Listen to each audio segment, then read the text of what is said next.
بسم اللہ الرحمن الرحیم۔ مقام پیدائش حضرت ابراہیم علیہ السلام مقام سوس میں پیدا ہوئے، اور بعض نے کہا ہے کہ بابل میں پیدا ہوئے، بعض نے کہا کہ کوسی کی طرف واقع ایک جگہ سواد میں پیدا ہوئے، اور ایک روایت حضرت ابن عباس سے ہم ذکر کر چکے ہیں کہ آپ دمشق کے مشرق میں واقع ایک شہر برزا میں پیدا ہوئے جب اللہ تعالیٰ نے آپ کے ہاتھوں نمرود کو تباہ کیا، پھر وہاں سے شام کے علاقے میں آئے اور ایلیا شہر میں قیام پذیر ہوئے جیسے کہ ہم پہلے ذکر کر آئے ہیں، اور آپ کے ہاں اسماعیل و اسحاقی پیدا ہوئے، اور آپ کی زندگی ہی میں آپ کی بیوی حضرت سارہ حمرون بستی میں فوت ہو گئیں، اور یہ بستی کنان کے علاقے میں تھی۔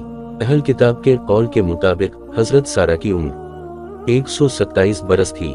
آپ ان کی وفات پر بہت تمکین اور سوگوار ہوئے، اور بنی حیث کے ایک شخص سفرون بن سفر سے 400 مسقال میں زمین کا ایک ٹکڑا لے کر وہاں اسے دفن کیا۔ اہل کتاب کے بیان کے مطابق سارہ کے فوت ہونے کے بعد اپنے بیٹے حضرت اسحاق علیہ السلام کی رفقہ بنت بتویل بن ناہور بن تاریخ سے شادی کی اور اپنے غلام کو بھیجا تو ان کو وہاں سے اونٹ پر سوار کر کے لے آیا۔ ان کے ساتھ ان کی مرضع اور خادمائیں بھی تھیں۔ اہل کتاب کے قول کے مطابق اس کے بعد حضرت ابراہیم علیہ السلام نے قطورہ نامی ایک عورت سے شادی کی جس سے ان کے ہاں اولاد ہوئی۔ ان کا نام زمران، بخشان، مادان، مدین، شیاق اور وشو ہیں۔ پھر اہل کتاب نے ان کی تمام اولاد کا ذکر کیا ہے جو سب قنطورہ کی اولاد میں سے ہیں۔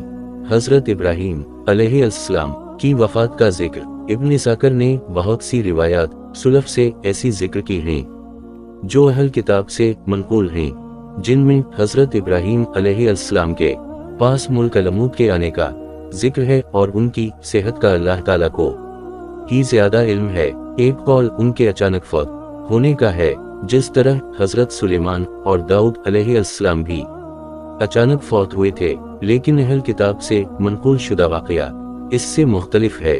وہ کہتے ہیں کہ ابراہیم علیہ السلام بیار ہوئے اور 175 سال یا 190 سال کی عمر میں انتقال فرمایا، اور ہیرون انفسیقی کی زمین میں اپنی بیوی سارہ کے پاس افرون سینی کے کھیتوں میں دفن ہوئے، اور ان کے کفن دفن کا انتظام حضرت اسماعیل اور حضرت اسحاق علیہ السلام نے کیا۔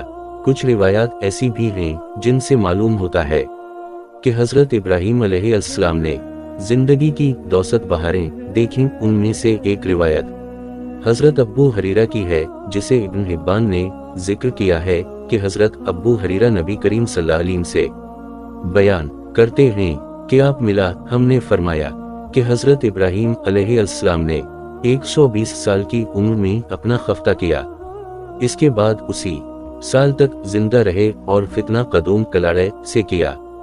پھر مذکورہ روایت بیان کرنے کے بعد ابن حبان نے عبد الرزاق سے بیان کیا ہے کہ قدوم ایک بستی کا نام ہے، مطلب یہ ہے کہ اس سے کلہاڑا مراد نہیں ہے۔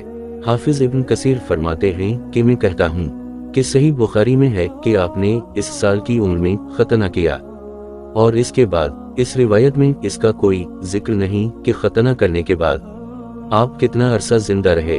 واللہ علم۔ حضرت ابو حریرہ سے ایک روایت یہ بھی منقول ہے کہ سب سے پہلے ابراہیم علیہ السلام نے شلوار پہنی، اور سب سے پہلے انہوں نے مانگ نکالی، اور سب سے پہلے زیر ناف بال صاف کرنے کے لیے لوہا استعمال کیا، اور سب سے پہلے قدوم کلہاڑے کو ختنہ کے لیے استعمال کیا، اور اس وقت ان کی عمر 120 برس تھی۔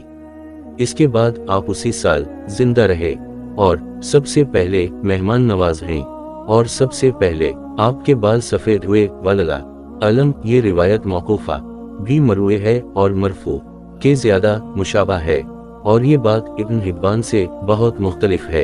امام مالک نے حضرت یحیی بن سعید بن مسیب سے بیان کیا ہے کہ سب سے پہلے ابراہیم علیہ السلام نے میزبانی کا شرف حاصل کیا ہے، سب سے پہلے آپ نے ختنہ کیا تھا، سب سے پہلے مونچھیں کاٹیں، اور سب سے پہلے بڑھاپا دیکھا، تو آپ نے اللہ تعالیٰ سے عرض کی یا اللہ یہ کیا ہے؟ اللہ تعالیٰ نے فرمایا کہ یہ وقار ہے۔ عرض کی مولا مجھے وقار میں اور زیادہ کر۔